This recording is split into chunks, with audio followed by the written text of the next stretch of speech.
Podtacular, the unofficial Halo Universe podcast presents episode 453, Are We Fixed Yet? Recorded live on November 21st, 2014.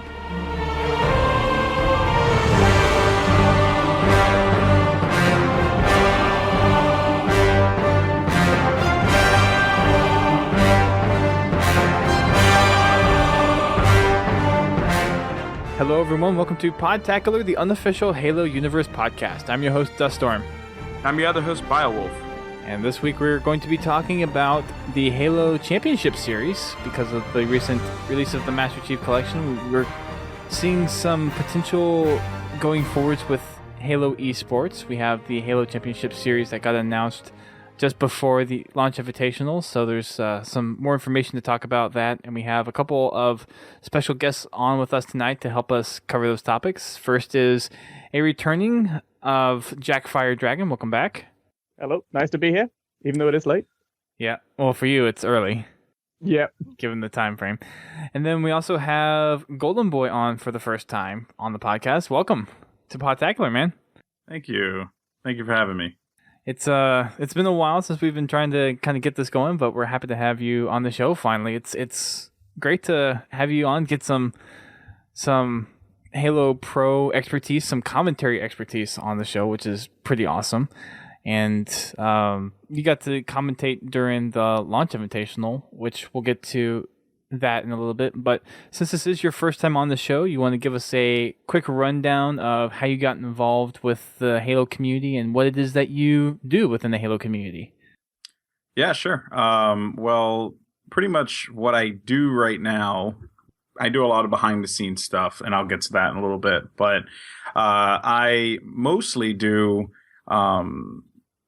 commentary, esports commentary for a variety of games. But Halo is one of my personal favorites. I was a Halo competitor a long time ago in a galaxy far, far away. Wrong, I guess, space opera. But close enough. I was, yeah, right. I was a player then. I competed in Reach. I also dabbled a bit in 3 and 2, but I was more of like, competing in COD at the time. And then I ended up, getting into casting. And my first event that I ever casted for Halo Full was UMG's Halo event, which was awesome and a great event to be a part of. And then my second event was the Halo Global Championship. And since then, I had been doing that pretty much. Like I've been doing a lot of like the big Halo events, the Gamescom Showdown. That would be the PAX Prime Invitational as well as the Launch Invitational. I'm going to go to Gfinity next week to cast their LAN event. That's going to be going down in London. And of course, Iron Gaming in December, which is going to be very exciting too. So, I'll mostly what I'm trying to do is, not only with my casting, but behind the scenes, I work for Twitch, and I'm trying to obviously grow the Halo scene organically, little by little through behind the scenes work, working with individual broadcasters and whatnot. Gotcha. So you've been, I'm a little surprised that the Global Champions was your second time casting for Halo. That's actually pretty cool that you've actually grown that much in such a short time span. I guess that kind of just attributes to the kind of talent that you bring when it comes to casting esports. Yeah, no. So the Global Championships, it was a little easier to sell that because it was an event that was pretty much made for, like the audience that has absolutely no idea what Halo is, right? And that's been like my goal, right? Like how do I get like the person that's never watched competitive Halo before? How do I, grip them? How do I grab them in? Which was something to the credit of Puckett a long time ago, with MLG that he did, exceptionally. And of course, for me, I look up to guys like Puckett. I have nothing but absolute respect for him. So I always like to make sure that I'm, giving the community that same kind of thing, while at the same time also giving it my twist, my kind of take on casting, which I honed doing Call of Duty. So I wanted to make sure that I was bringing that to the table while at the same time bringing in new viewers with excitement, hype, energy, which sometimes the community is like really all for. And then sometimes I'll read on Beyond that they absolutely hate it. But I, just keep doing what I do and keep doing it and keep improving, because that's you can't be complacent in this business. Right, and we're definitely getting a nice challenge of that with the bugs that have been going on with the Master Chief Collection. And we'll get into those a little bit later. But first thing I want to discuss is the reason why I invited you to be on was to talk about the Halo Championship Series, which is the answer that Halo has provided to having a dedicated competitive league for Halo eSports, which is a pretty awesome undertaking. I think a lot of competitive people, and I know for me especially, are really delighted to see that they're willing to put forth the effort to have an official league that can help kind of back some of these third-party tournament organizers and really have a series going on that Halo teams can come in and actually have a place that they know is going to be there.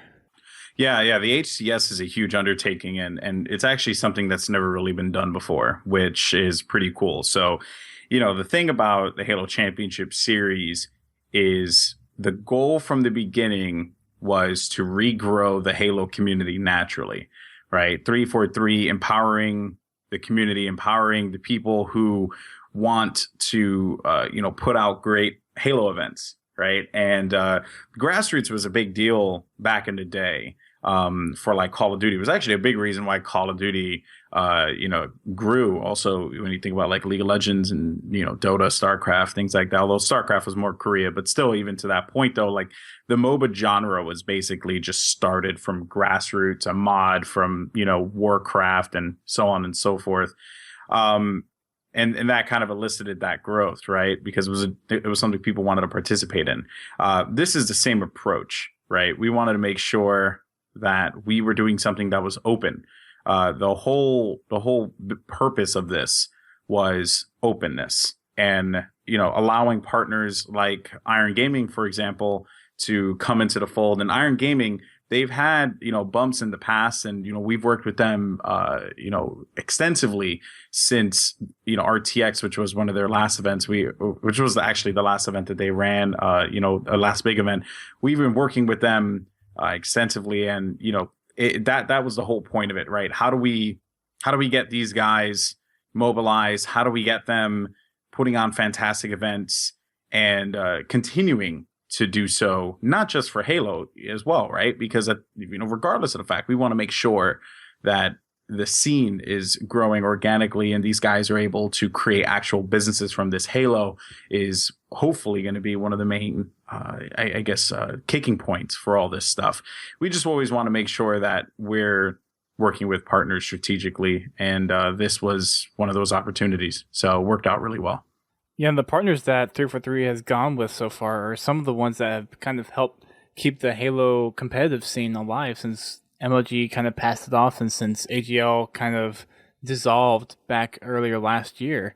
And like you were saying, we have IG Columbus, which is coming up in just under a month in December, and then we have the UGC 10K tournament that's coming up at the beginning of January in St. Louis. So those are kind of the two kind of kickoff things that are really going to put the HCS to the test and see how a lot of the competitive teams are really going to take this direction. Now, I don't know if this is something that has been kind of put out there yet, but do you know if 343 is developing certain game types that are going to be supported by HCS, or is it going to be kind of more up to each third party's tournament structure? So to my knowledge, right now where we're at is with season 1, what you saw at the Launch Invitational will more than likely be the game types with some tweaks nonetheless. Like, for example, some spawn tweaks I think are being done on Lockdown in particular.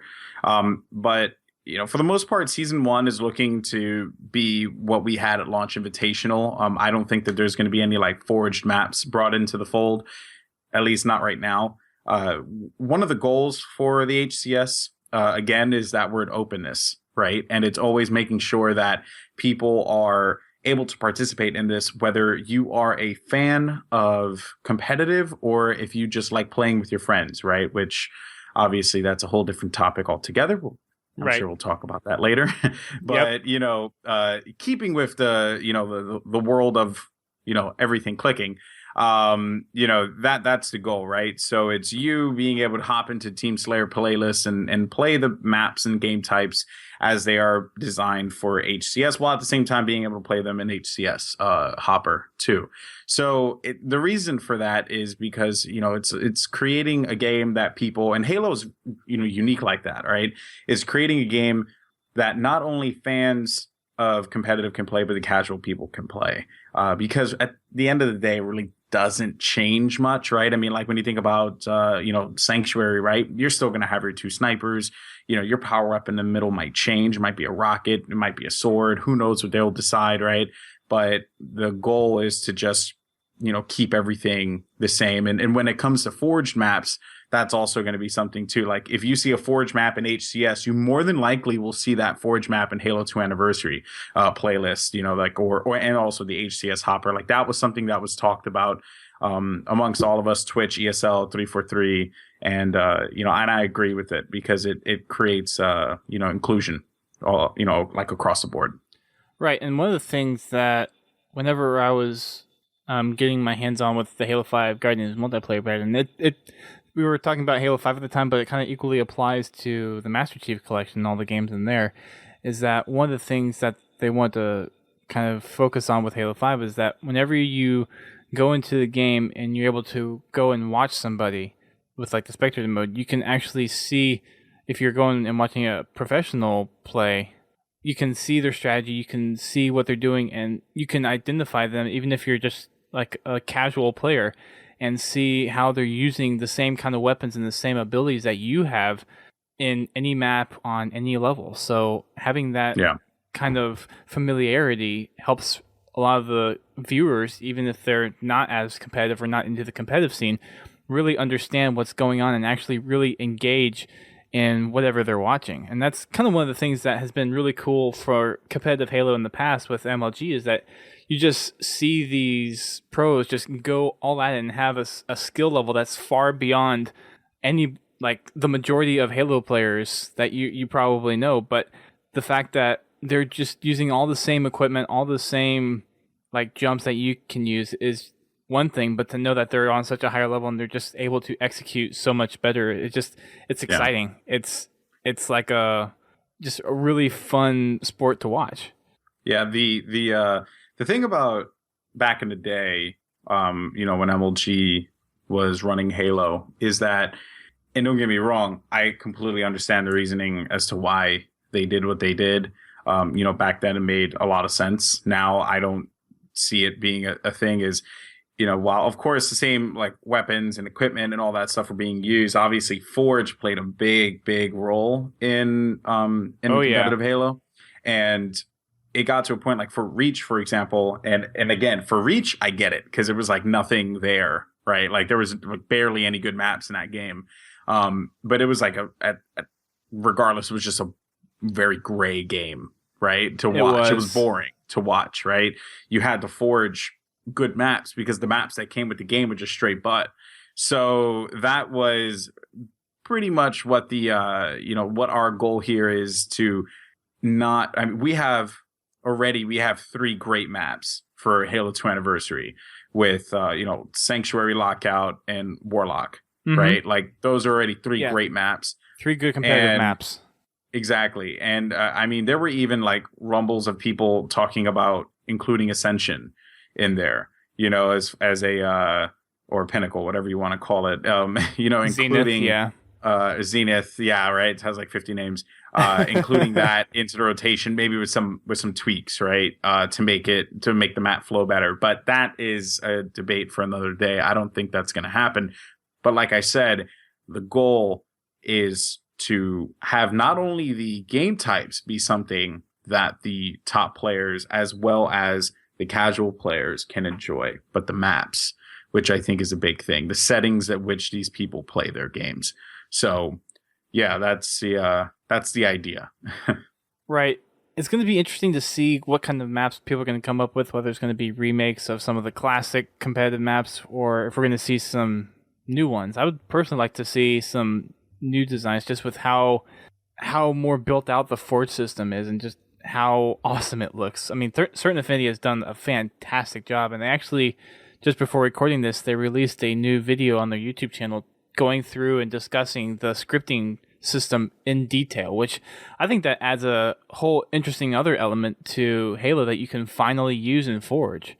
And I think that kind of opens up possibilities for a lot of custom game types. And I know this isn't kind of on the competitive realm, but it would be interesting to see competitive possibly do some of those one-sided objectives, because I absolutely loved Assault High Ground or Capture the Flag, One Flag on High Ground.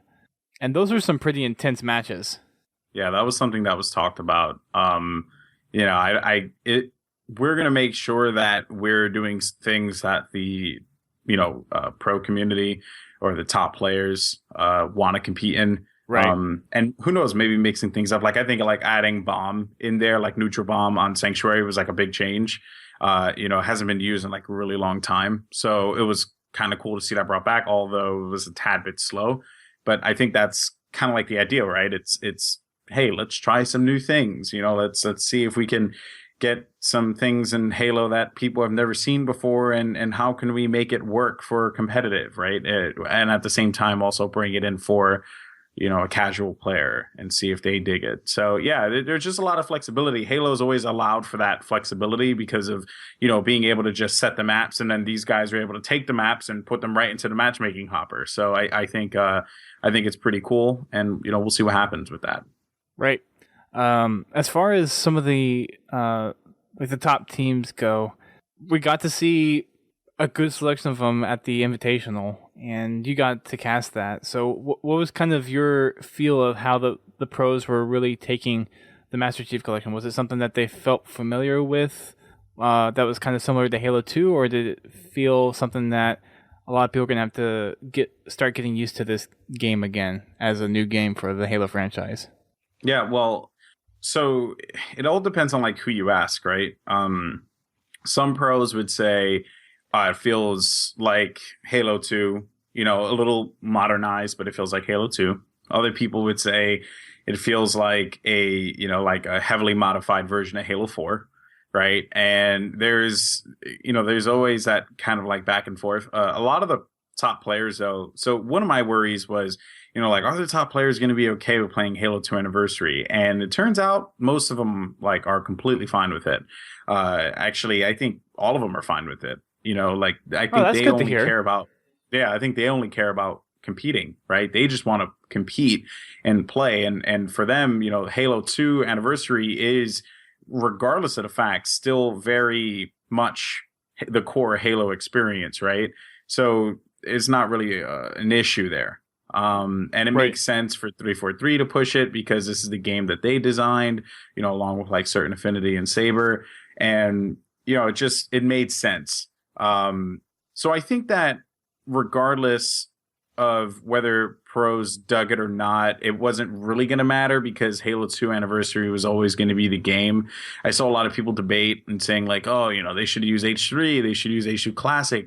Don't get me wrong, I love those games. I mean, I play them. In the Master Chief Collection, I'm playing customs with my friends in those games, those particular games all the time.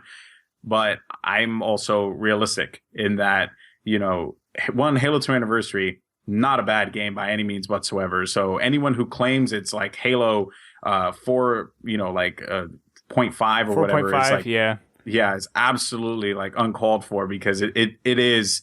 At its core, it's core Halo. It's what people grew up playing, right? Yeah. I think the shooting is a little different in comparison to Halo 2, Halo 2 Classic.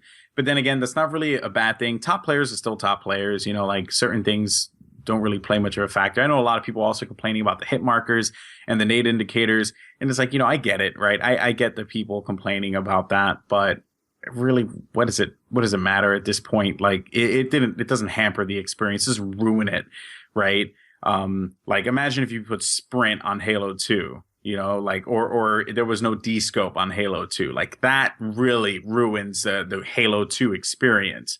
But everything is pretty much as you remember it for Halo 2 Anniversary, and it works for competitive. And with Forge and all that, it really helps out to balance things out. And personally, I'm very excited to see how the pros play, because I've been watching a lot of streams like Ninja and Snipe Down especially, and my goodness, it's just they're like the way that they're moving around the maps, and the new map elements that have been put in there, like on Warlock you have the new jump ups to the flag, and on Sanctuary you have the jump ups rocks in the courtyards on opposite sides. Like, it's actually really cool to see them really work the map geometry, and it's been I guess it's kind of added some flavor into the mix. It's good to see some of the variety get utilized. I know that was one of the things that while I was watching the Invitational for Lockdown, the stalactites didn't get used as much. There was a few times where they did get used though, so I think it's taking just a little time for some players just to get used to the new elements, but I think people are starting to pick up on them really quickly, and they don't seem to be breaking map flow too much. I think it's kind of one of those extra elements where it's like, if you can utilize it right, then you might be able to get the surprise on people, but I think people are going to pick them up pretty quickly and be able to kind of use them and account for them whenever they're there. Yeah, I think like out of all the maps, Lockdown is the one with the more drastic change, because you actually have things that can kill you. Right. And players have kind of just kept good at, like, hey, I see stalactites, I'm just going to shoot it. Right. And that's basically it. At that point, it's done. And I thought that the glass breaking bottom middle or top middle to bottom middle would change the flow of the map, like, for the worst, and actually didn't. And I did not cause any problems. It was good. It's good to watch. I mean, Team Slayer on that one was really slow, but and I think that it's definitely going to be altered a little bit. What I do find particularly funny is that first day lockout Team Slayer, first day of the Launch Invitation, we didn't have Astro listenings. They weren't set up yet, and we were obviously concerned about, this is like a high level event. A lot of people Microsoft execs are going to be there. Yeah, lots of people were watching. Families are watching, right? Yeah. We were concerned about foul language and all that stuff, and the goal was just to get the matches, done. And unfortunately, the day went long, but I feel like we really hit our stride with those listen-ins, and they really added a lot to the intensity. Like that push that Straight Rippin' had to Sniper Tower in the finals was fantastic. It was so awesome hearing Roy talk to Walshy and T-Squared about, like, should I take Sniper top middle and then push it over to Snipe? Like, should I do this? And like hearing kind of like the conversation flow there, I feel like that is where listen-ins are truly going to thrive, right? As opposed to, which I can completely understand people's cases for and against it, when it's like mid-game, an intense matchup, and you just hear them like yelling, screaming, and and people are like, huh, what's going on here? All the incoherent blabber and everything. Yeah, it's weird because you have to be trained just to hear it. And I know for a lot of those teams they've played together, they can differentiate what each other are saying. And when you're just watching from behind the screen and hearing that, sometimes you might not be able to pick up on it. Yeah, to some people, to the average viewer, that just sounds like noise. Right? It just sounds like noise and four people with maybe a coach behind them just yelling at each other. But I feel like those instances, and I think that's where listen-ins really were valuable, was when you had those draws and you had these players talking to each other, right? Because when you hear that kind of dialogue, it's so rewarding. For one, as a caster, because you get a lot of stuff to feed off of when you come back from that break. But it's also just, rewarding for the audience to learn, how are these guys communicating in this kind of situation? Because everyone's encountered that, right? You're playing a game of Lockout on, Halo 2, or you're playing a pit on Halo 3. It's, 48-48, or it's 40-40. What do you do, right? How do you approach this? And you're playing with your friends and you're talking about pushing forward. What are you going to do? How do you make this happen? Where do I move? And that intensity that's there, I think, is second to none. It's something that very few games bring to the table. It's one of the reasons why high-level Halo is so entertaining to watch. Right. Even when you have a 3-game set of Game 2 on the finals. where it's you get Yeah, ties over pretty and over much. again, and it's tense though. Oh, yeah. Even when they're talking in very low tones, but they're still communicating. They're still trying to point stuff out. But even those tense moments are still kind of high intensity, and it's really interesting to see how when teams get into those kind of situations, whether it's low profile standoff like that or it's high intensity where stuff is flying all Yeah. over the place, just to get the energy from all those guys as they're coordinating and they're really trying to use the map and have map control is just something that's really awesome. And I think it's one of the reasons why it's probably one of the more entertaining esports to watch.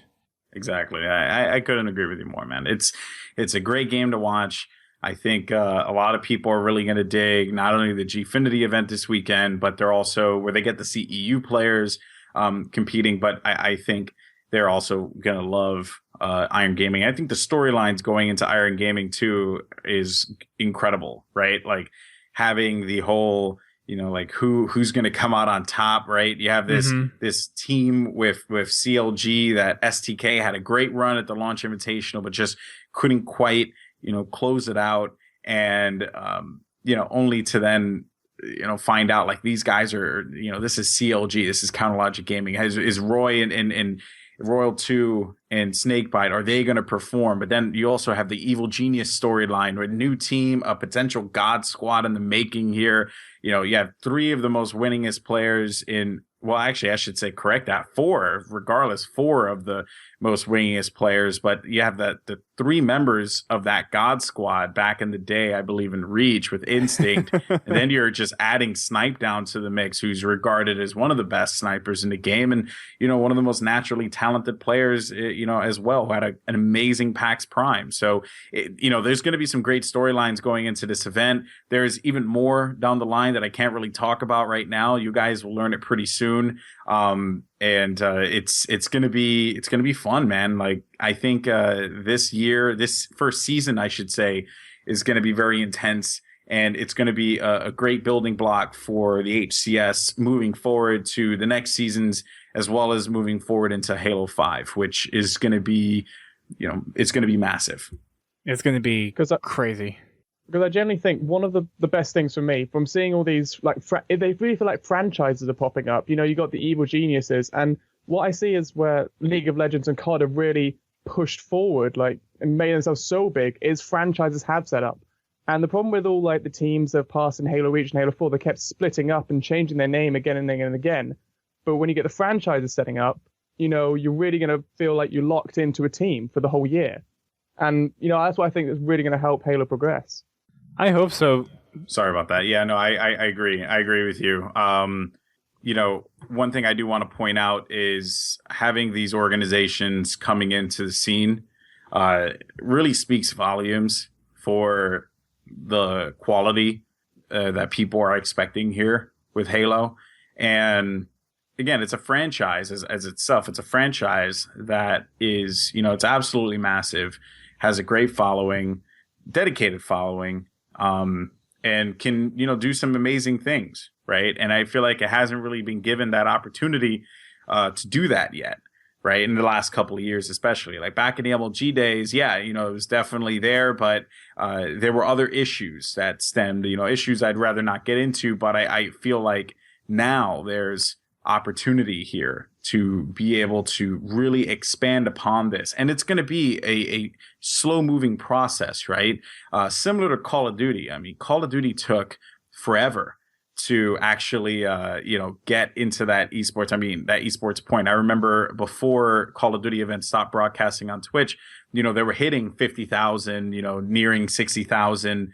And that is, a huge indicator of the growth that Call of Duty was having little by little. It was something that was going, and then now, of course, MLG doing what they're doing with Call of Duty, that natural progression was always going to be there because the community, the players, the fans, everyone's getting more invested, right? Which is a great thing, a fantastic thing. As someone who comes from that background, I couldn't be happier for one of my communities I'm very close to. But looking at Halo, there's no reason why that same kind of thought process can't be there. It's going to take time. It's going to be, there's going to be ups and downs, but there's no doubt in my mind that this isn't going to be able to grow exponentially. And there's a lot of hardworking people who want to make this happen. So it's a great time. Next year is going to be fun. It's going to be a fun time. I'm really looking forward to next year. This really feels like a fresh start. I mean, we've had great memories over the past, 5-6 years with all that's happened. Okay, Halo Reach, Halo 4, not so much. But this feels like this is a new chance. We're starting back with Halo 2 as well, so who knows what we're going to happen with Halo 5 in the future. But this is Halo's time to push forward. And, I'm not going to say front runner because, who can say what numbers we're going to get in the future. But this is a real fresh start for us. And yeah, I'm really looking forward to it. And I think that a lot of people shouldn't necessarily concern themselves with the number, right? I'll worry about that. You know what I mean? I know a lot of people are anxious about it, but I'll take the brunt of that burden, right? My goal is how can we present and create some of the best events working with up and coming and well-established tournament organizers from all across the world. And also, how can we tell a mature and cohesive narrative for Halo eSports? That's the goal. That's the game plan. And I think we're kind of we're going to start hitting those notes, right? The rule set just came out. ESL put it out there. And another thing too is, there's this is for any person who is interested in running a Halo event, right? I mean, you can come and host a Halo event at multiple levels. It's not just for guys who can host events at $20,000 prize pools or $40,000 prize pools. Like, you have a local event going on, you can host a Halo HCS event for points. You could do that.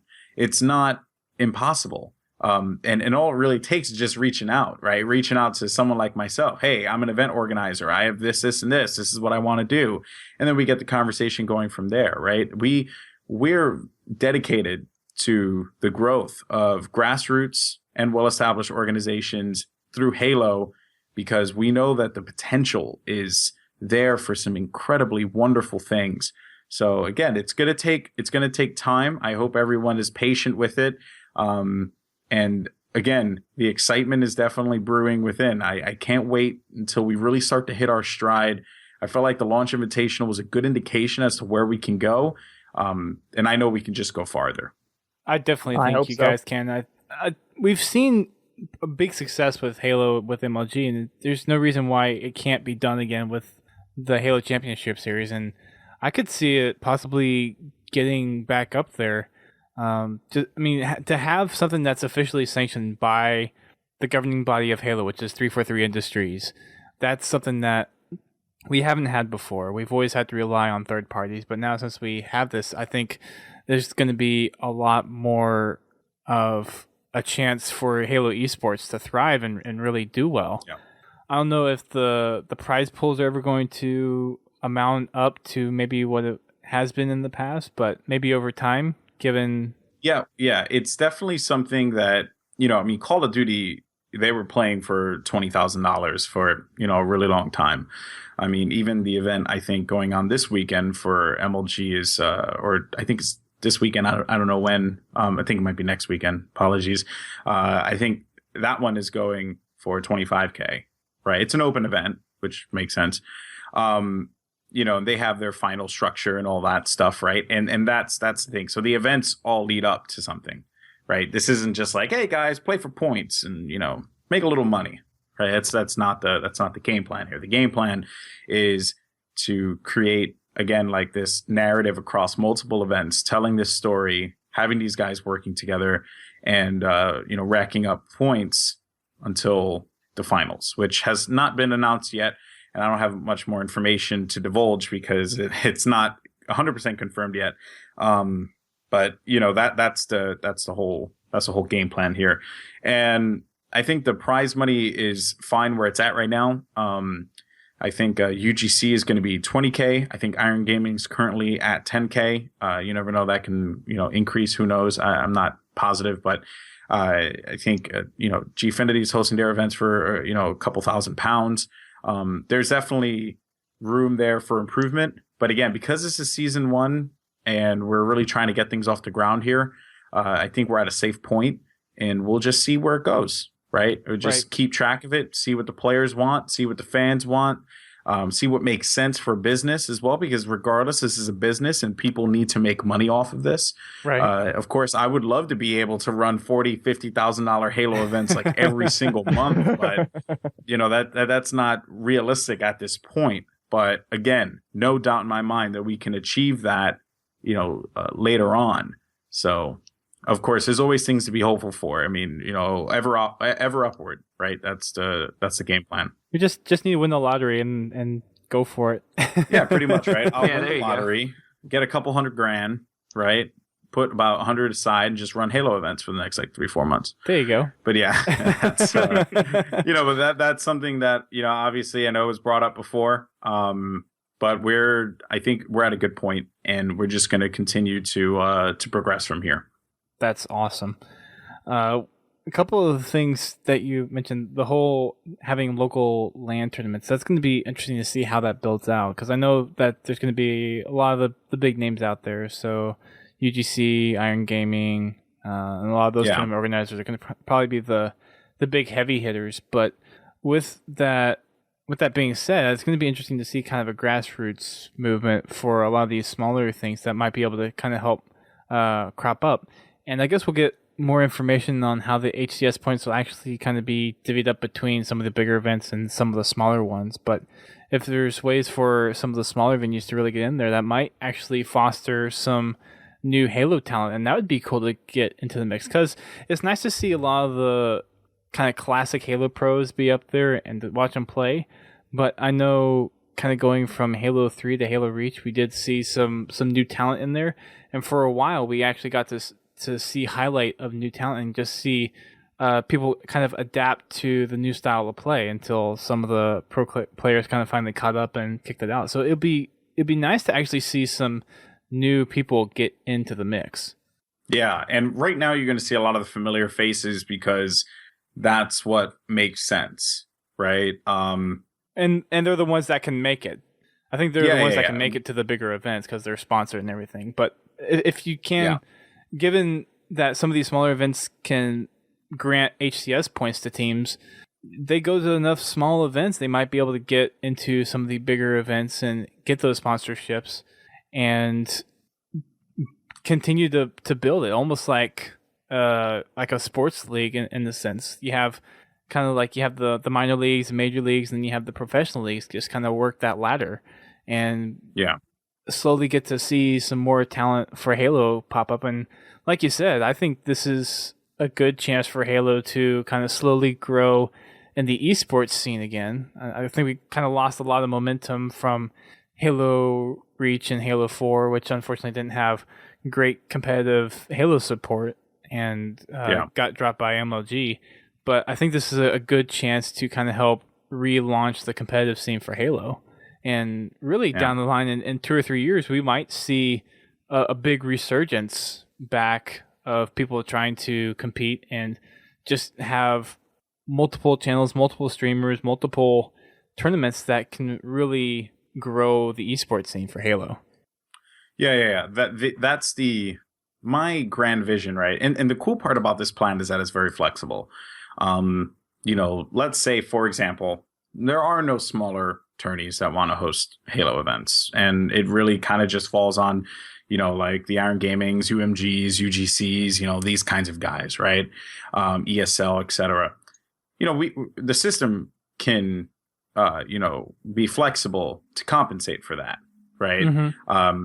But if, let's say, we do end up getting a resurgence of local tournaments and, there's one weekend going on in the East Coast, one going on in the Midwest, one going on in the West Coast, right? That could be a possibility as well. So it's not possible for this to be a thing. It's also a very flexible plan that can foster growth in multiple ways. Our mission here is to create an experience that is inclusive or that is open. For example, we have the online events, right? So, in other systems, It's online is a very key thing, but you have to pay to enter, and and it's skewed heavily, right, alongside with live events, to the point where they're so critical that you like have to pay and play in them, right? We know that Halo wouldn't benefit from that right now because the scene needs to grow organically. And honestly, I don't even think that it should ever be something that has some, a point of stoppage for players to be able to enjoy and compete and have fun. So that's why all the ESL events, all the ESL online events that go on every Sunday are free. They're all free. And they have a cash prize too. So it's not like you're wasting your time. And that was something that took a lot of, discussion and back and forth about it. And not in a sense where, no. Actually, people were very open to it from the beginning. That was the game plan from the beginning. Yeah. The game plan for it being free, that was an idea that I had, alongside with Bravo and Earnestly, as well as Che Chow and the ESL guys too. Like everyone was like, yeah, man, we should open this up and allow people to be able to just have some fun and play, right? Online is going to be important, but live events are going to be just as important. But of course, if we're seeing that, the online, it's skewing heavily, we can easily, again, adjust a plan moving into season 2, 3, and beyond. And I think that is, again, speaks to the flexibility of what we're doing with the HCS. It's not something that's going to be bound by just one thing, right? I mean, it's not going to be bound by just, you having to pay all this much to enter, to just say like, hey, I compete in an HCS event. I mean, you're already paying $60 for the game. Why should you be paying money to enter into tournaments for points for the game, right? So I think that was kind of like a big point of discussion amongst everyone. And it was nice to see everyone kind of be on the same page with that and say like, yeah, we want to create a sense of openness and fairness for everyone involved. Now I just hope players playing them. That's really what it boils down to, right? We just want people to play in the tournaments. Right. And that's going to be good. I think that's a direction that will be very good for Halo eSports. One other thing I kind of wanted to touch on before we kind of move on to the update, the content update, is one of the things I kind of have talked about. I think it was a long time ago on the show, back when we were discussing AGL. But it would be interesting to see kind of regional tournaments kind of pop up. So you would have European leagues pop up. You would have an East Coast league, a West Coast league, a Southern League for the States, that kind of stuff. And it'd be interesting to see kind of regions pop up, and then like every year it's kind of like the Big 12 for for like in sports, or like March Madness kind of stuff, having all these different regions come in and then play in like a Master Grand Finals kind of thing. I think that would be cool to see if the HCS could ever get to that kind of point where you have a lot of these regional tournaments, and then that kind of feeds into a greater thing in the end.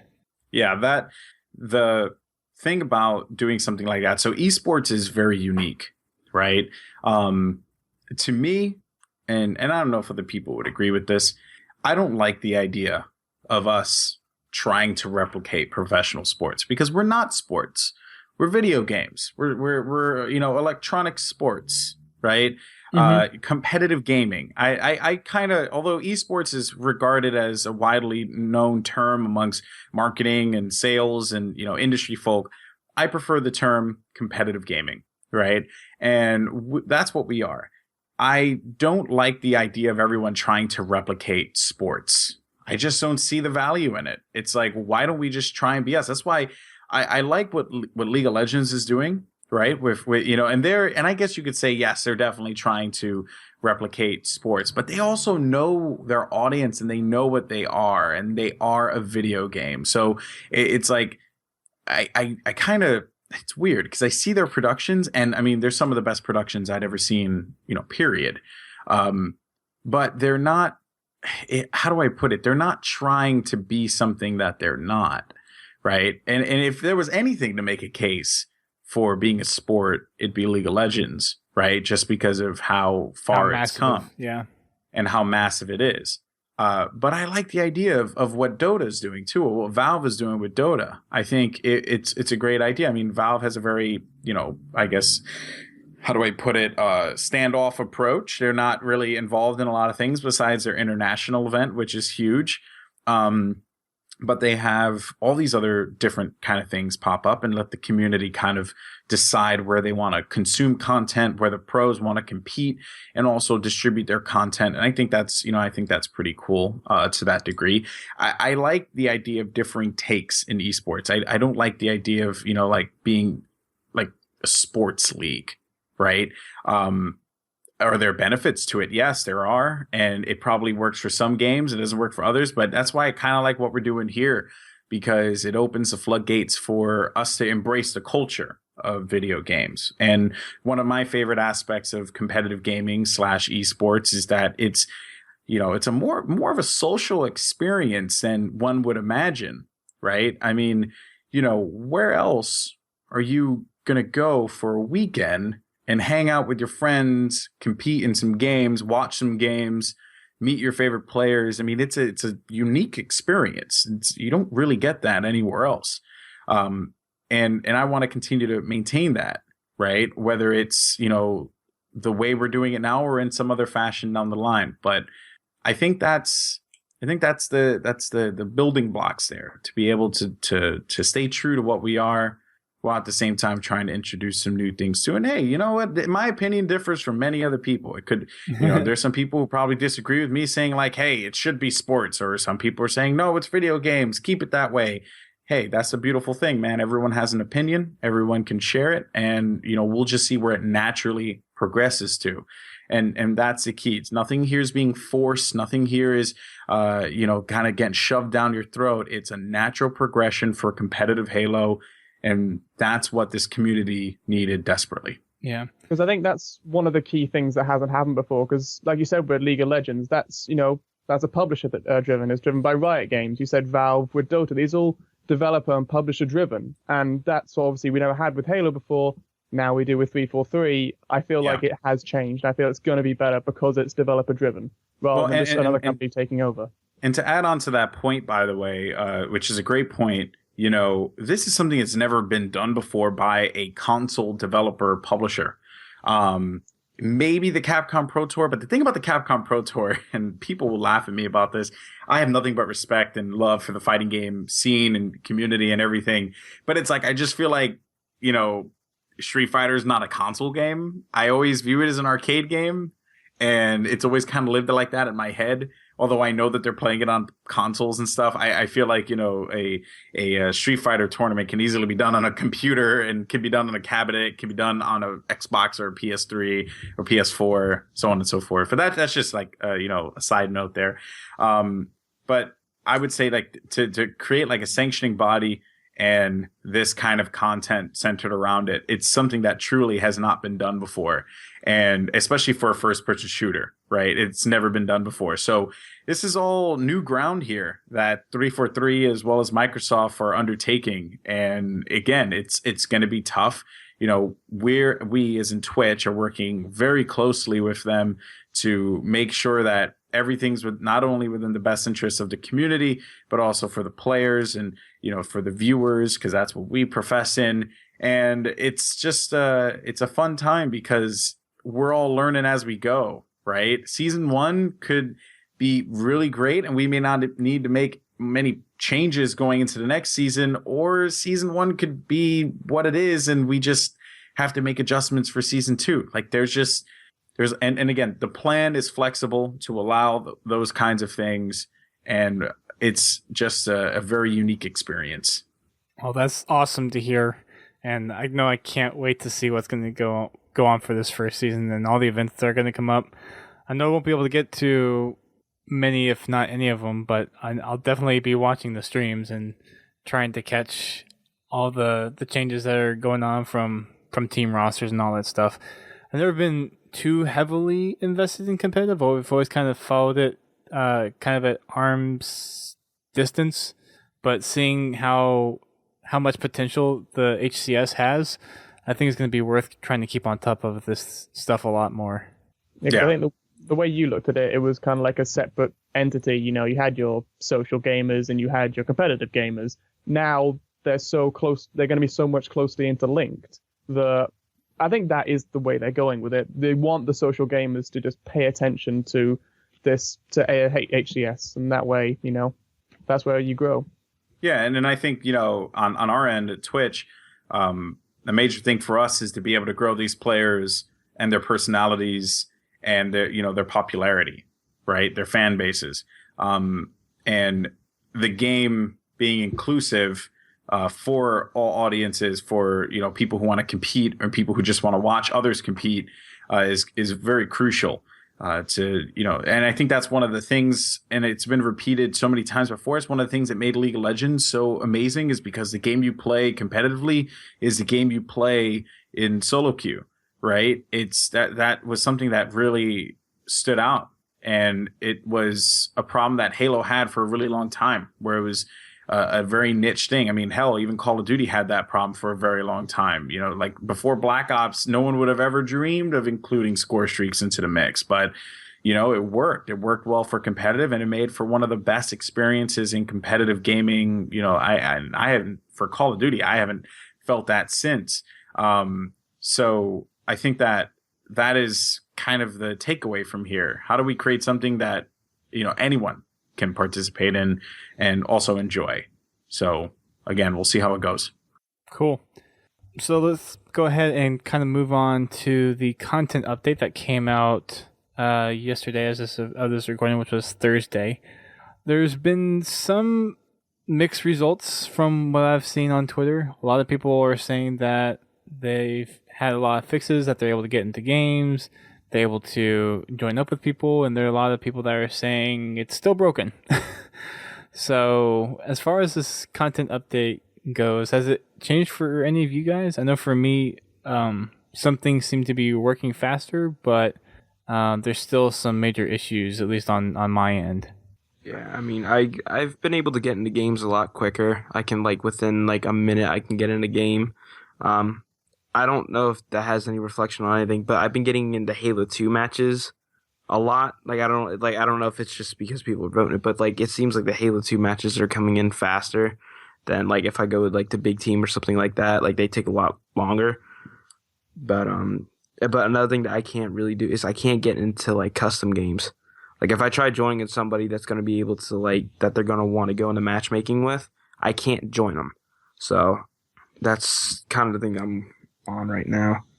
I mean, it is the party system that is genuinely the thing that I think is annoying people most, that they cannot play with their friends at the moment outside of custom games. And as you said, you can't even do that. People get Halo because they want to play with their friends. You want to play a single player, play multiplayer on your own, not to say, but you play COD. But if you want to play with your friends, you play Halo. And, when people can't do that, they get angry and they lash out. But, it's certainly fixed a few things for me. I'm able to find games and matchmaking on my own better. And I was able for the first time to find a game with my friends. It only happened once and we got kicked out again from the party as soon as we got back. That happens. But, it did fix a few things, but it's still a lot of work in my mind that needs to happen. Right. Yeah. I guess if you don't mind, No, go for it. I had a unique experience last night because it did find me a bunch of games, but it was very weird. And I tweeted about this, and it's funny. So to give some context to this, people think that, because I've done a lot of work with 343 and, yada, yada, that I'm getting paid off by them to not say anything bad. That doesn't surprise me. Everybody has been saying that about a lot of streamers and YouTubers lately. Wow. Yeah. It's like you're getting paid off. You're not pointing out any other flaws. It's the truth is, my experience, for example, I had I wouldn't say heated because I didn't let it escalate anymore, but Ray from Beyond, Siren, he was particularly angry at me because of the experience that I had playing. And I was just pointing out, you know what, man, I can't, there's no reason for me. They already know what the problems are. The internet's made that abundantly clear. Me complaining does nothing. because Exactly. it doesn't do anything to rush them to get. They're working, I'm sure, as hard as they can. And yeah, you know what? It shouldn't have happened in the beginning. It sucks. It is what it is. Life moves on. I don't know what more I could potentially do. I'm gonna wait. Like, I see a bunch of people saying, like, I'm gonna return my game and show them, and it's like, all right. I mean, if you do that, cool. But what happens when the game is fixed? You want to play some Halo, and now you got to go buy the game again, right? Like, I mean, I don't know. And I understand that. I understand the arguments there, but anyway. I guess we can get to that in a little bit, but just in regards to my experience, I was finding games quicker. But the hilarious part was that I was playing in the HCS playlist, and I got lumped into the first one was a 7-on-7 one flag CTF game on Zanzibar, which was like, Wow. which was wild. Wow. H2, which again, no complaints. I freaking love Zanzibar, but it's like I can totally understand if it's like a hardcore gay or like person who's just like, I don't want to do this, like I get it, whatever. And then the next one was, I don't know what this map was in Halo 4. It was like horrendous, but it was another like 7-on-7. Actually, this one was like 8-on-6, and then the seventh or eighth person left, and it became a 7-on-6 game of H4 big team Slayer on some giant ass map with mechs walking around everywhere. And you know what, man? It was like, I played it, whatever. What the hell am I supposed to do? Like, I'm sure they know about it. I actually DM'd it directly to Bravo. I was like, hey, just so you know, I kind of got, this setup here. This was a tad bit awkward. He was like, yeah, like he just responded like, we know, we're looking into it. Like, they can't, you can't get them to work any quicker than what they're doing right now. Again, Right. I understand all the gripes, but again, me complaining does nothing.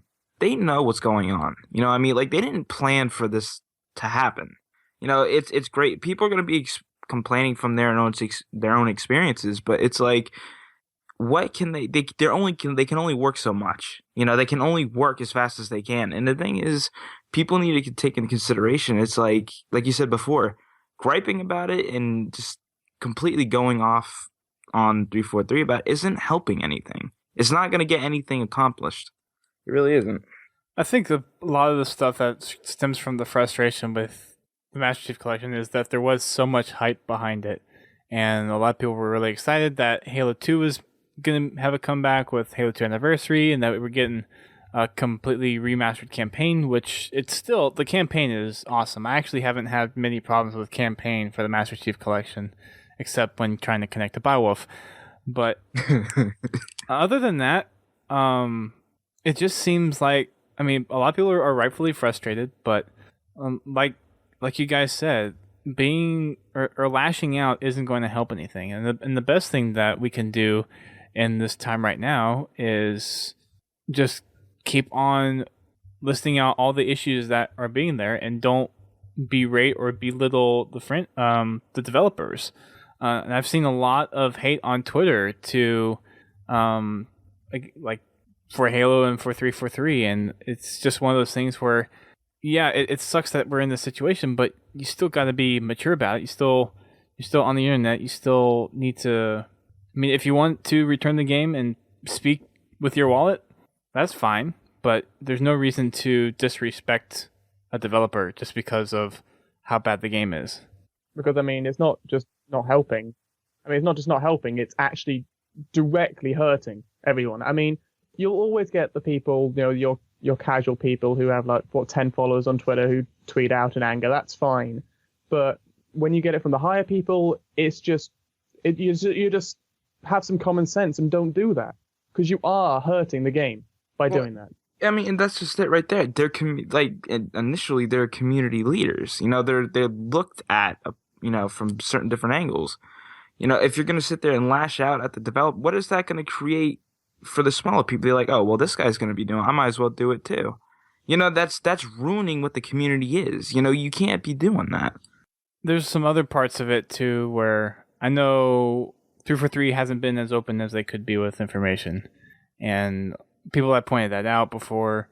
It's one of those things where they're walking a very fine line right now of what they can discuss and what they're just trying to work at getting out the door.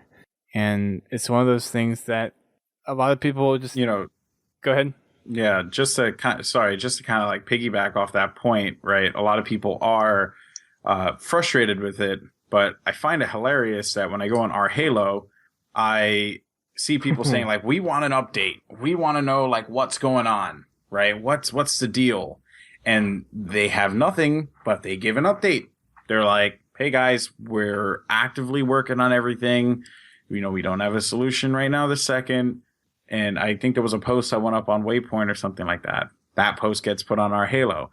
Why would they give us an update if they're not going to tell us anything? And it's like, well, that's what you asked for. People literally asked for this. They said, "I'm okay with an update, even if it's nothing. Them just saying that they hear us." Right now, people are like, "Oh, but I want specifics," and you're like, okay, like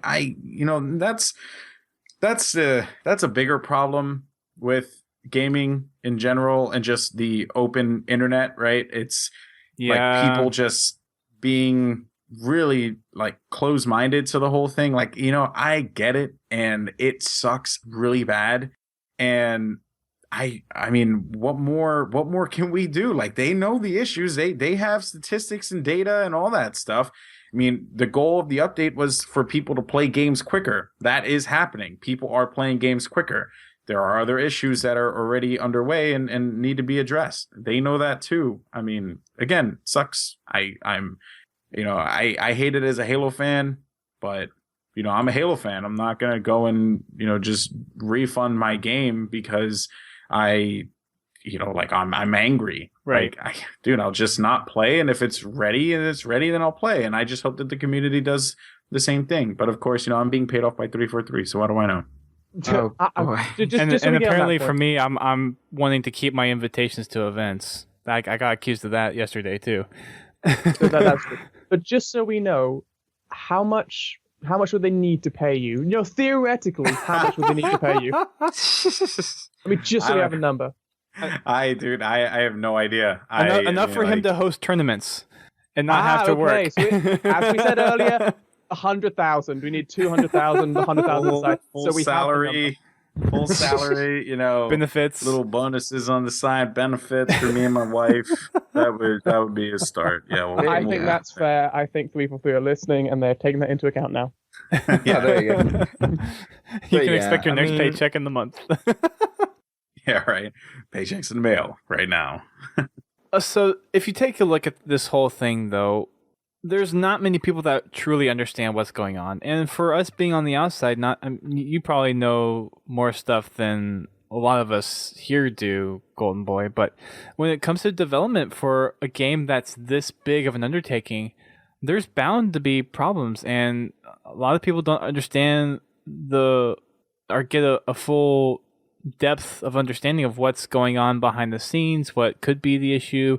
It could have been something that Microsoft was pushing on 343 to have it out by the state. It could be something internally with 343. It's like, we have to meet this. Like, there's a bunch of variables with what could have been the big issue with the Master Chief Collection not being ready on launch. It could have been something that during testing on their internal stuff, a lot of the stuff checked out fine, but then when it hit the production Xbox Live, things shit the bed. There's a lot of things. That's how it is, actually. And there's just a lot of things that you can't account for. And granted, it's something that, being Halo fans like we are, it sucks to see. But the best thing that we can do about it is kind of just sit back, ask the questions, what's going on? Can you tell us what's going on? And just giving feedback to them. It's like, I'm saying this wrong, I'm saying this wrong, I'm saying this wrong. And they'll get to it. They're listening. If 343 has shown anything over the last year, is that they're listening and that they care about the community. Whether or not they're delivering on that is another story, but they are trying their best to get us the Halo experience that we want to see from them. And it just sucks right now to not see that. Because that's what's annoying me mostly about people like bashing 343, and I know one of the things I've been seeing is that they're saying, they're a young company, they don't know what they're doing, why the hell did Microsoft give Halo to 343? And I'm looking at the fact that, they're a young company, but I'm also looking at the other games that have just recently come out, like Assassin's Creed Unity, made by Ubisoft, really young company, they're having problems. Rockstar had the same problems that GTA 5 just got released. It's just the fact that these companies have problems. Every game will have problems. Titanfall had problems. Ship a perfect game. You will never, ever, ever ship a perfect game. It's just a statistical improbability. You can't do it. Well, to kind of piggyback on that thought, and I think, again, me personally, I'm not a big fan of it because of course, I pay $60. I want it to work, right? That's how it was like back in the day, right? It was, I remember like going to a store buying Legend of Dragoon on my PS1 for my PS1. I assumed it was going to work, so I popped it into the PS1, and lo and behold, it worked. There were maybe a couple glitches here and there, but whatever, right? And I think like it's a couple things, right? For one, it's the power of the internet amplifies it so much more, right, from a community standpoint, because I'm sure that there are a lot of people who are having a good experience and just aren't saying anything because they don't care to say anything, right? And I'm sure that there are a lot of people who aren't having a good experience who aren't saying anything either. And then there's a lot of people or some people who aren't, or I'm not trying to downplay people who aren't. I'm just saying that like, we don't know like what the numbers look like. We don't have that data in front of us.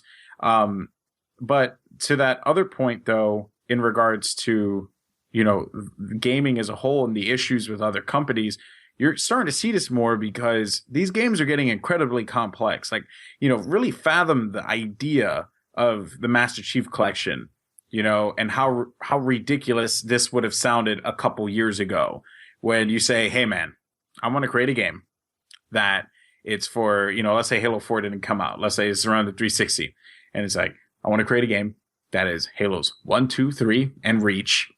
And I want it so that it loads up every game, in every playlist, and I could play one playlist, I could play Halo 2, the next playlist, I could play Halo CE, next game, I could play Halo 3, so on and so forth. Someone would have laughed at you. They would have laughed at your face. They would have said, that is the most ridiculous sounding and most unrealistic thing I've ever heard.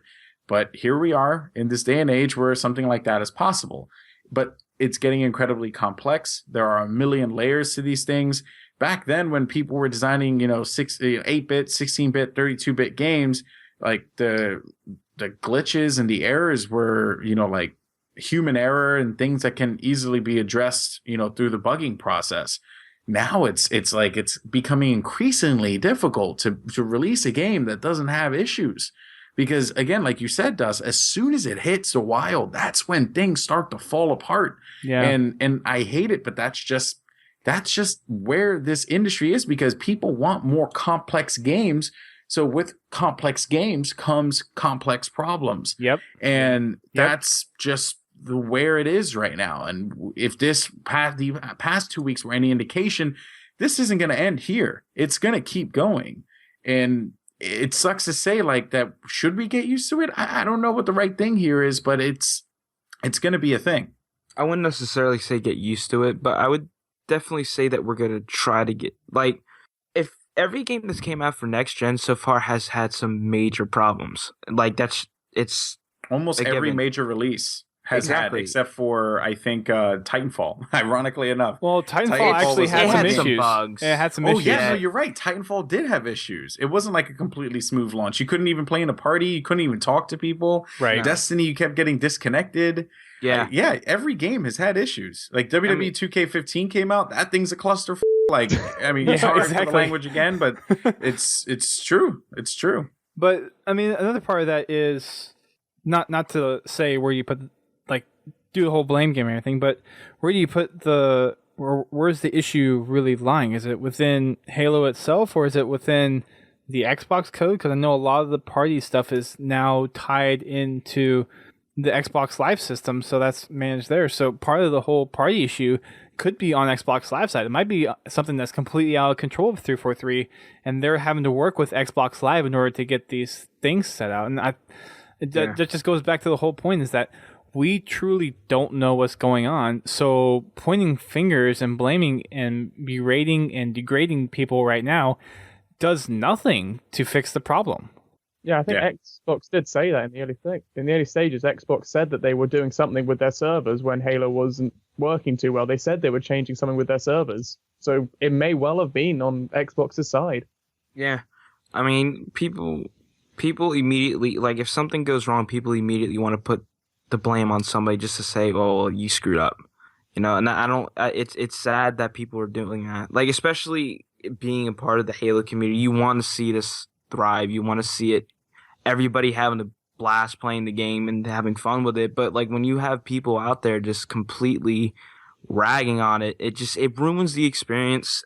You know, it sucks that we're having these issues. But the only thing is, it's like when we seen with Destiny, you had all these, like, people couldn't even connect to the servers. You had all these different things.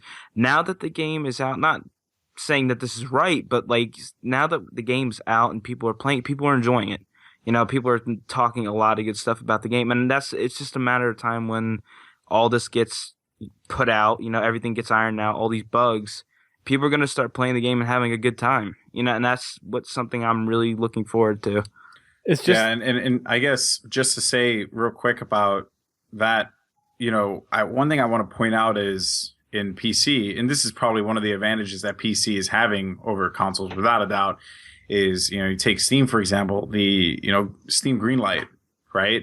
It's something where, like, hey, I have a game that's brand new and it needs a lot of work, but here, if you want to buy it, go ahead and buy it. And you're seeing more and more people like release their, like, Heroes of the Storm, for example, good example there. People are being charged, you know, for new heroes, new skins, all that. They're buying it. It's an alpha. They're buying it. Right. And they're like buying it knowing that this is what it is. Packaged games, and the issue that packaged games are having and will continue to have is because it is a disc-based game, people are just going to expect a certain level of quality, right? You know, like a finished product, but that's just the sad reality is that may not happen a lot now, considering how complex and how many layers these games have. It's going to be more akin to PC, where it's like you're kind of buying into something that's, you know, being built, and then when it's out in the wild, needs to be refined. Is it correct? I know, but is it a reality? Yes. And it's just something that is going to be a thing. I think that's probably one of the best decisions I've seen with developers doing. You know, like, it's smart, because when you get the retail, you're going to be buying something, you're going to know what's going to be wrong with it. You know, it's not the finished product. They say that right there. It's going to improve the experience overall.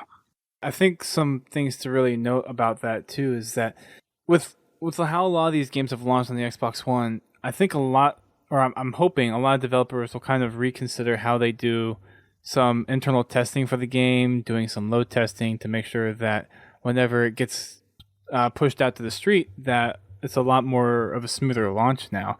And I mean, it's a new console. There's going to be stuff that needs to get worked out, but a lot of the argument that I've seen on Twitter is that it's the first person IP for the Xbox One. So the fact that it's probably been the title that has had the most issues out of all the launch titles so far is not a good thing for Xbox and not a good thing for Halo right now. Yeah. But I mean, you can have an alpha, you can have a beta, you can even have a pre-alpha to your alpha, but nothing will ever compare to when the game is released and you have millions of people logging on for the first time playing your game. Nothing will ever get you ready for that. You can't test that kind of thing. So right, it's always going to happen that the numbers are going to find the numbers will eventually find flaws in your game. The numbers will always do that, and the numbers may cause the flaws in your game and, you know, crash servers. We saw that with the Halo Reach beta. Right.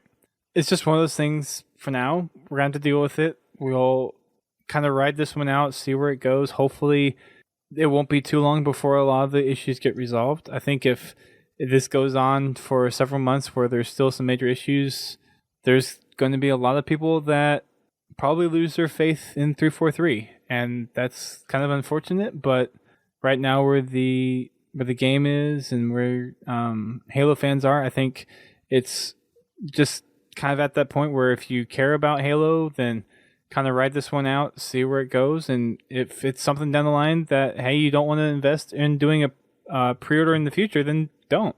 No one's telling you to pre-order anything. And another thing that I've seen on Twitter is a lot of people feel entitled that they deserve a error-free game when they buy a $60 game. And that's not how the market actually works. You're buying a product. No.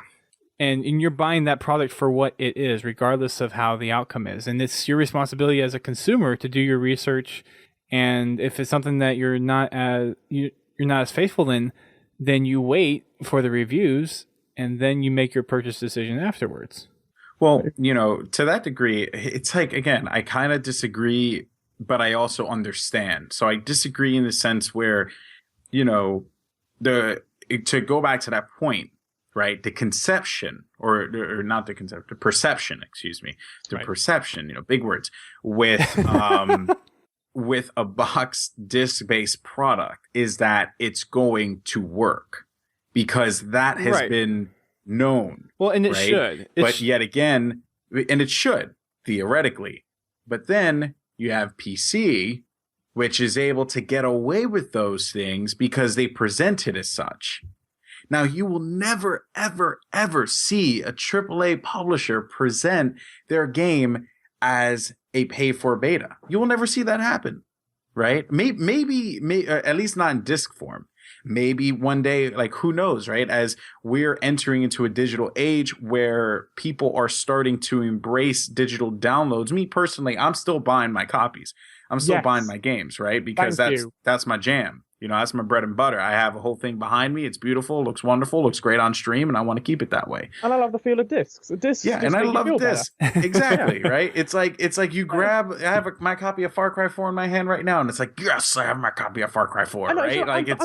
I'm fed up with people just saying, it's like, I'm downloading it. Like, why? I want to feel it. I want to look at it. I don't want to say, oh, look, there it is on my console. I have to turn it on to have a look at it. I want to see it next to me. I want to go, there you are, Halo Master. Exactly. I like seeing you whilst I'm playing you. Yeah, I own you. Yeah, exactly. I own you. Exactly. The thing is, it's like, I'd rather have something that I can actually hold and like just like the fact that it's like it's here. Like it'd be like, oh, you want something here? I can give it to you right there. Having it digital, it's like it's on the box. You can't see it. It's not as satisfying. It really isn't. But the sad truth is, guys, where it's going is it's all going to a digital download. Mm-hmm. Yeah. We're going to get to a point in time where there's going to be more incentives for you to digitally down. Because think about this. They make so much more money off of digital downloads than they do off of disc-based games. You want to know why? Because I'm being charged $60 for a digital download. The same price that I'm being charged for a disc-based game. So the reason why it's $60 is because of manufacturing costs, development costs, things like that, right? That makes sense. But I'm still being charged $60 for a digital download, the same as a person who got a physical copy. So the day when digital downloads become cheaper than physical copies, I'll actually purchase digital download. Right. And I'm sure that day will come around where they give you exclusives for downloading digital, where they give you a price cut for downloading digital. I'm sure that's going to be the case. But to that point, though, again, because of the nature and how it's being presented to you, it's what you expect. But I guarantee you, if this was a PC release, right, where you downloaded the game and it was only something you could find on PC, like let's say it was, perfect example. Let's say it was Sims, right? The Sims had some issues, They fixed it. People accepted it. They're still playing it, right? Life moves on for them. But for us, it's like, I bought this game. It's real. It's in my hands. It should work. And because that's something that we've all grown up with. Yeah. So there's just the industry and the way things are being done. It's so different now.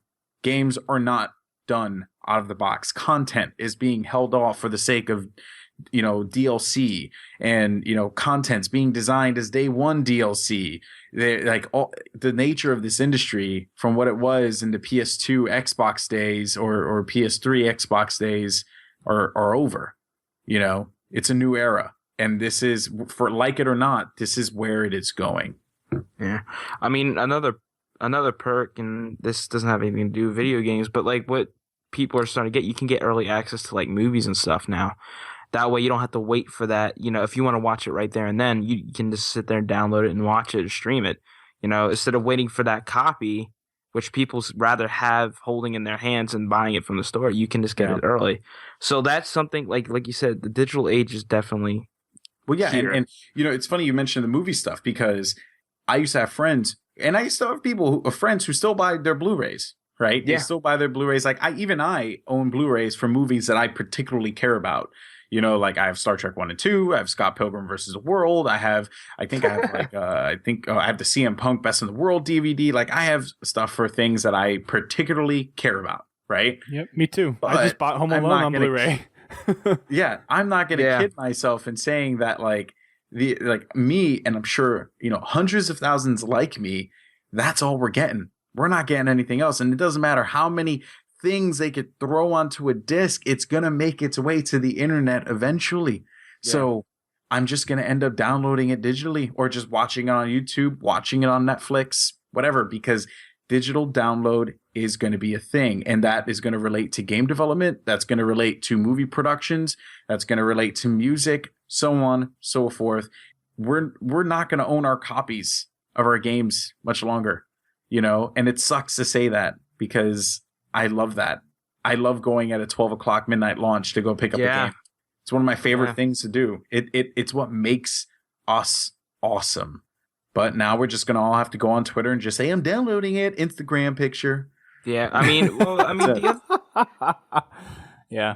The other pro side to that, though, is that people, like, in my case, I have really slow internet. I preloaded Master Chief Collection and downloaded the update before everybody else got it with their physical copy. As soon as that was there, it was up at 12:01 that next morning or whatever, and I was able to play.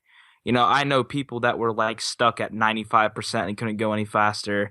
The install was constantly screwing up, so they had to uninstall it, reinstall it. So it can go both ways. It really can. It can go, it could be good, it could be bad. But honestly, I still think I'd rather have my physical copy of it, though. Hands down.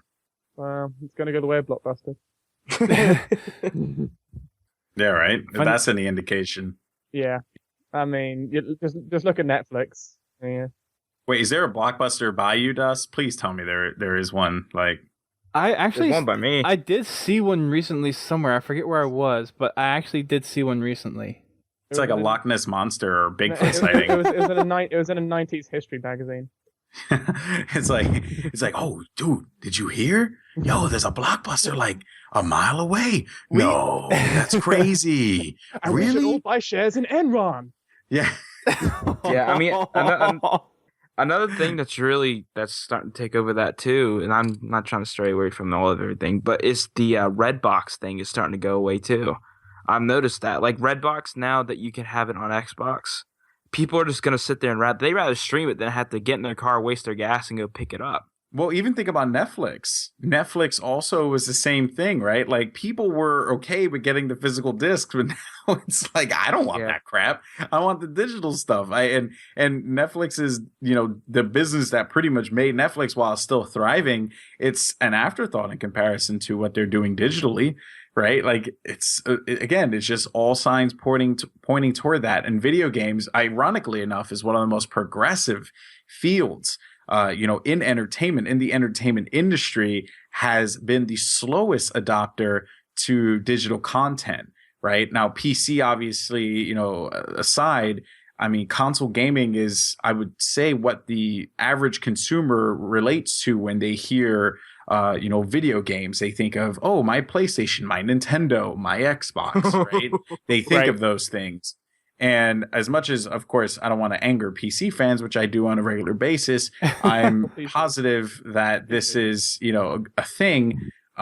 We haven't really adopted that process yet because a lot of people are so afraid of this control, that these guys would have because, corporations are evil and, they do evil things. So, that's just...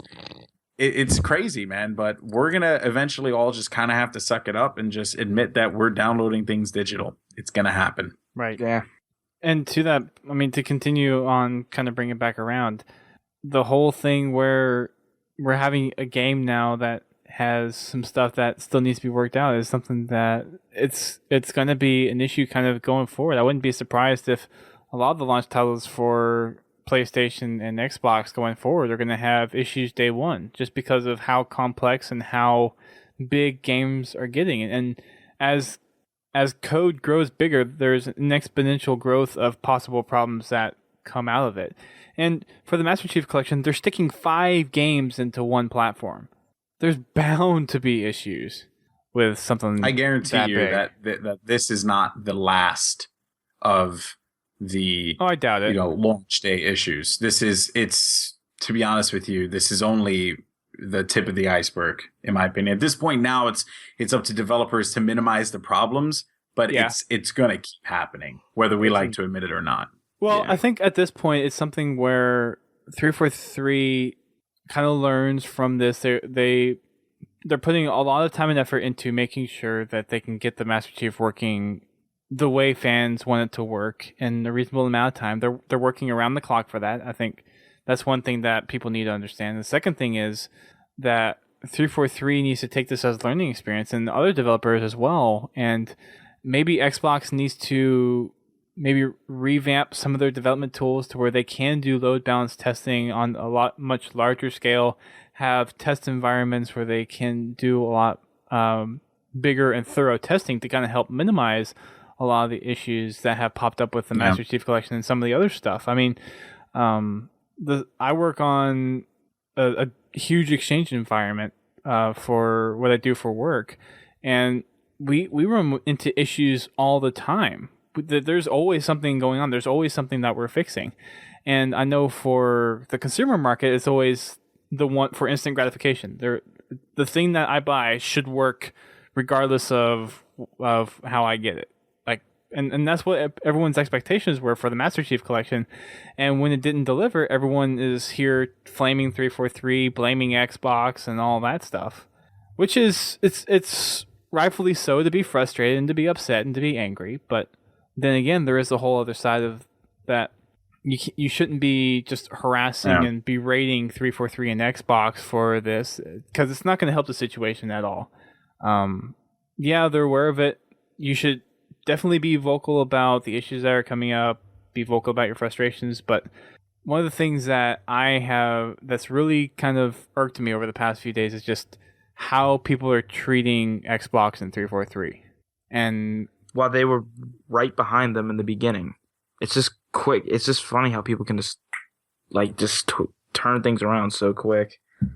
Yeah, but I get it too, man. It's the state of the industry. It's perception, and it's expectations, and people feel heartbroken. Like when Halo 2 first came out, or when Halo CE first came out, you didn't have these like crazy problems. I mean, I remember when Halo 3 came out, there were issues. Like you actually couldn't for a little while, parties were a little broken, and you couldn't. I think games were fine, but there was a lot of lag because of, so many people playing.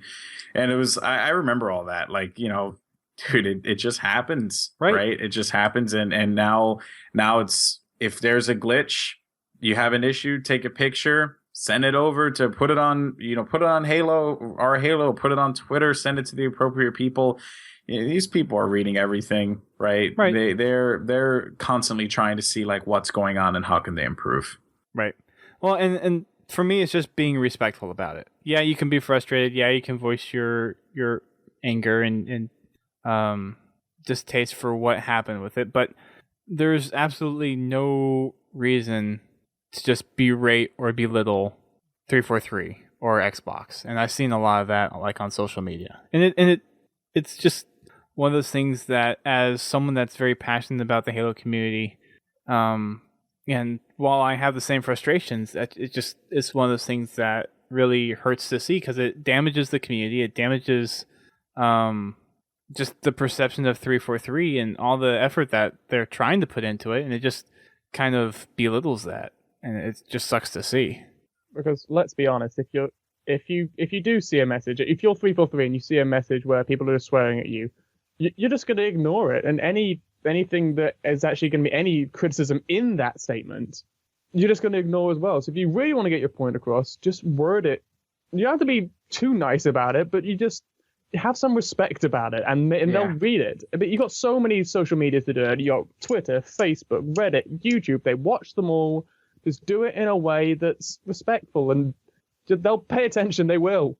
Yeah. Yeah. I mean, I can imagine how many people got blocked over this last week. Just blocked because they just got tired of it. As far as the rest of the update goes, 343 did release a full list of patch notes on there. There's a lot of matchmaking improvements, a lot of stuff that they've improved with the achievement system, a lot of stuff that they've done with Halo 2 and Halo 2 Anniversary, from improving in-game functionality, some split-screen stuff, post-game parties, making sure that they all stay together, and how some of the stuff works within matchmaking to try to help balance that out. And overall, they've said from their update that they released that statistically things have gotten better, which is a good sign. Not everyone is seeing that direct result, but the fact that they're seeing things progressively get better means that they're still going in the right direction. They're still trying to get things working. And it's just going to be a matter of time before things finally get smoothed out, and it's going to be rough seas from now until maybe a good month or two down the road. It'd be nice to see everything kind of resolved by Christmas time, so everyone that's planning to get Halo for Christmas has a good game to play when they open them on December 25th, but we really don't know what's going to be coming out at that point. And I think the best thing to do right now is just to keep letting 343 know what you're seeing, any issues that come up, any bugs, and there are a lot of them. Just keep being mindful of that, keep letting them know what's going on, and all in all, just kind of chill and relax and give 343 the time they need to make this game what they know the fans want to see. Yeah, because I think their big deadline has to be in time for the Halo 5 beta. They've got to make sure they do get that right. If the Halo 5 beta goes off, without a hitch, people will come back and they'll say, oh, okay, fair enough. But if there's problems with that, though, that's going to be a big iffy point. I agree. There's going to be a lot of pressure on them for the Halo 5 beta. They have to nail it.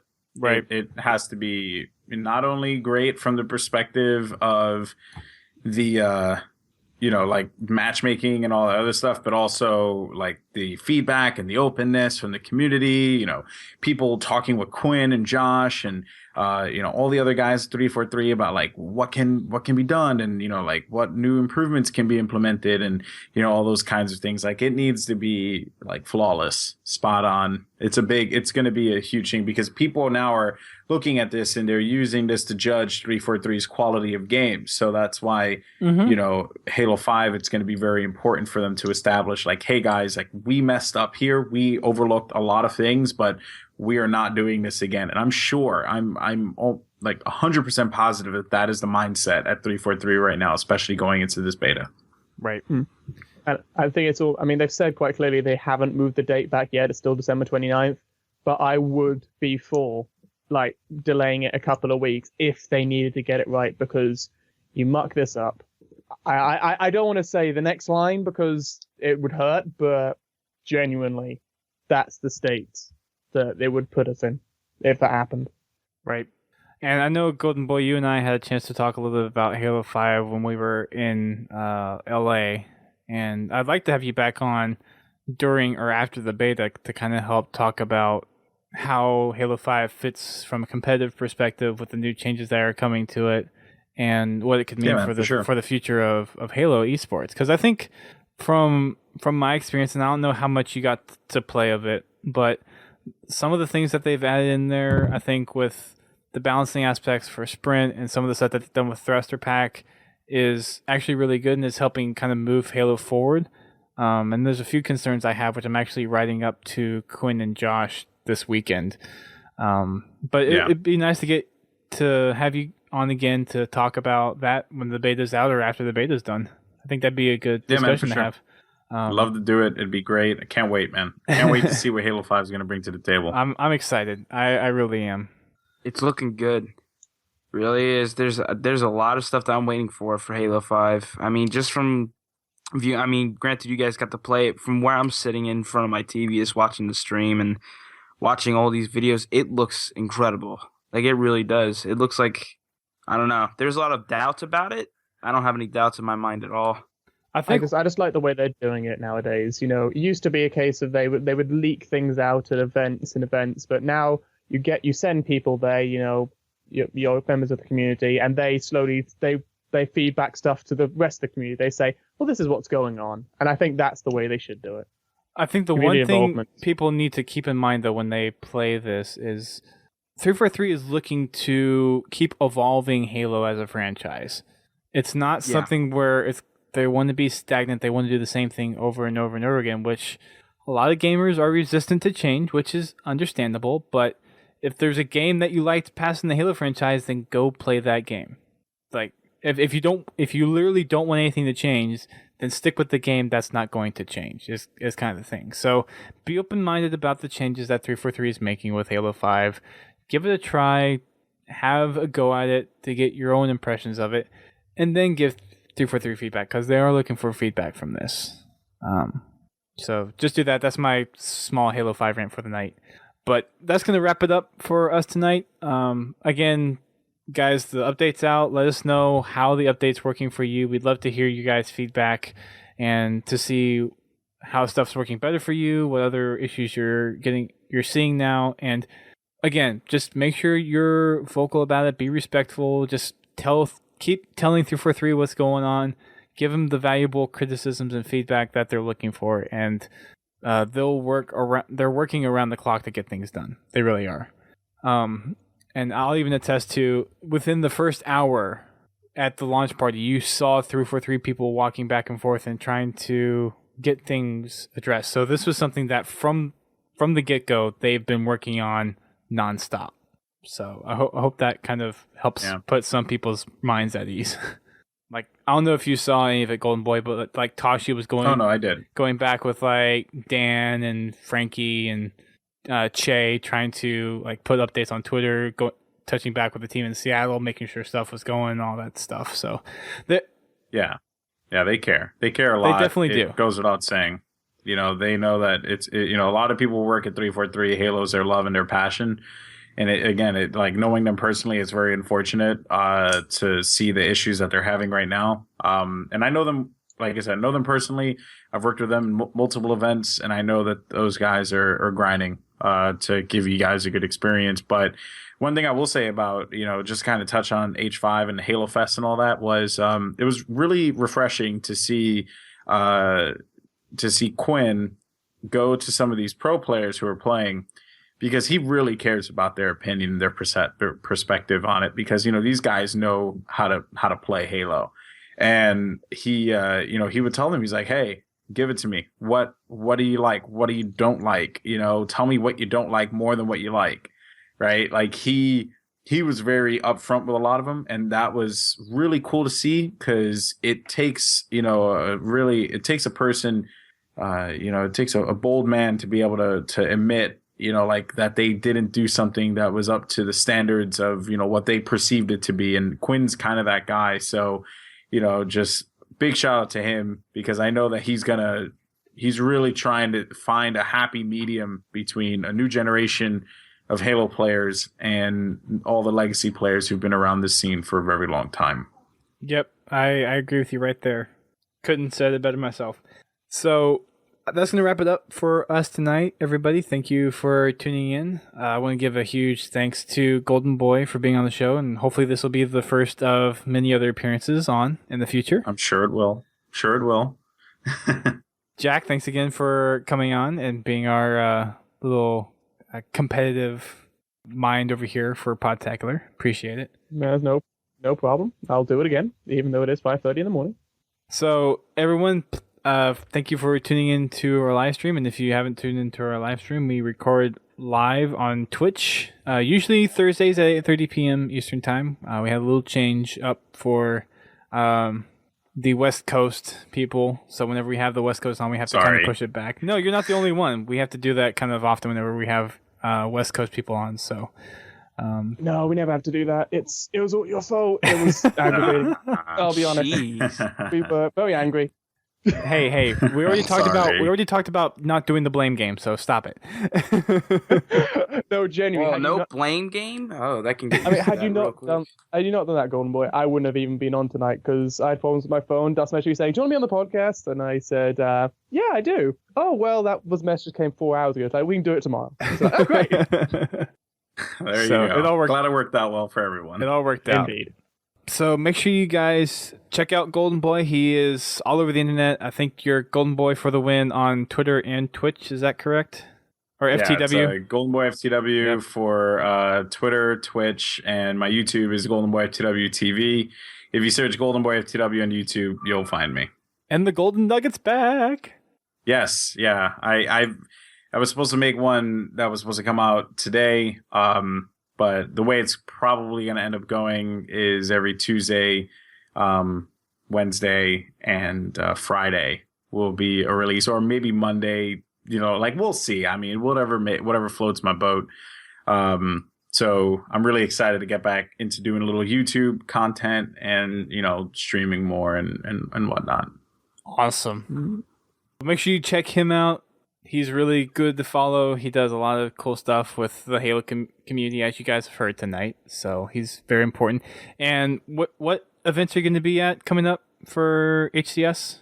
Well, not an HCS event, but I'll be at Gfinity in London next week, which is going to be very exciting. It's actually my first time going to London with my wife. I'm bringing her with me so we can, see the sights and stuff. And I'm also, going to be working the first time ever with Gfinity, which is very exciting. I really like those guys. And then after that, it will be the Iron Gaming event going on in Columbus, IG Columbus. I believe that will be going on. I think that's December 12th and the 13th, I want to say. 12th through the 14th, I think. 12th and the 14th. Yeah. Let me actually see here on Halo, but I believe that those are the dates. So sorry about that. Yeah, 12th and the 14th. And then I'm also going to be doing the Halo, anniversary tournament for UGC. It's going to be an HCS event in St. Louis. That will be January 2nd and the 4th. And those are the events I'm doing right now. So more to come. And more competitive Halo down the line, which is always exciting. Watch all the guys on Twitch. Like whoever here is like listening to the podcast and has an interest in learning a little bit more about Halo, you have guys on Twitch like Walshy, Snipe Down, Ninja.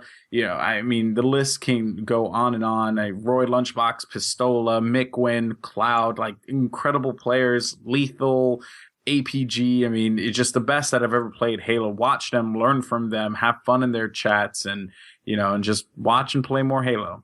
There you go. You and Jack can meet up when you're in London. Yeah, I was gonna say that, but I think. Oh wait, when did you say you're coming out? Next weekend. I will be out next weekend. I gotta make sure I'm not working well, if you want to go to Gfinity, you have an open invite. I'll bring you in. Yeah. There you go. I'm just gonna make sure I'm not working because I think I might be, but I will just cancel my shifts basically. Nice.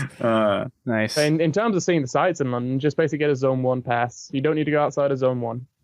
Yeah, my wife is great at planning all that stuff. I'm awful at it. Without her, I literally would not be able to see a single site because she's the one who plans everything. She's like, okay, this is our agenda for today, this is our agenda for tomorrow. It's like, it's awesome. I'm super grateful to have her. So should be fun. That's awesome. That's really cool to see. Yeah.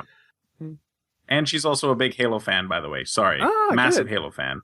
FYI. Well, then she should get at least part of the money that 343 bribed you with. Yes, exactly. So she should be getting also my invisible checks from 343 that exactly to say nice things about the game. Yes. Yeah. Nice. Couldn't agree more. For everything else on our Twitch, we normally do Tactical Tuesdays and Wacky Wednesdays. We're still kind of holding those on 360 because of the stability there. Once things get sorted out with custom lobbies and matchmaking on the Master Chief Collection, we'll migrate back over or try to migrate back over on the Xbox One side of things. But for now, we're going to keep those on the 360 until we see that stabilize. Hope you guys are okay with that. Sorry if anyone sold their 360 to get an Xbox One, but we're going to stick with what works for now and what we know we can get people on and actually have some good quality games. So those happen on 8:30 p.m. Eastern time on those respective days, and you can also check us out on Twitter, Facebook, Instagram. We have all that nice social media stuff. And also check out our sister podcast. We're part of the podcast network. That is THEPODCAST.com. has other podcasts along the likes of Guardian Radio, Critscast, Reachcast, How to Murder Time, and Work in Progress. Make sure you guys check those out if you are looking for some other gaming podcasts to get into. And just like we said earlier in the show, we'd love to hear what your guys' experiences are with the Master Chief Collection, whether it be frustrations that you're having, whether it be some actually cool things that you're having to see in the campaign, or anything that you want to comment on regarding some of the extra terminals that you see in Halo 2. We want to hear from you. So you can do that in a couple ways. First way you can do that is sending us an email to submissions@podtacular.com, or you can call our listener voicemail at 240-200-4256. That's 240-200-HALO, and leave a 90-second message there, and we'll play those on the show once we have a good number of those. And we'd love to just hear from you guys, hear what your experiences is, and let you be a part of the show. Another way to kind of get involved with us is to go visit our website, podtacular.com, and get involved in the forums. We have a forum that is still growing, still building. Haas Sauce, our community manager, is doing a good job of keeping stuff fresh in there, keeping topics relevant, and trying to get more people in there to talk stuff. So it's slowly growing, and if you're looking for more discussions about the Master Chief Collection, about Halo in general, whether it be books, movies, toys, whatever, then we encourage you to drop on by, give it a try, and see what you guys like. And if you like it, stick around, and we'd love to chat with you on the forums.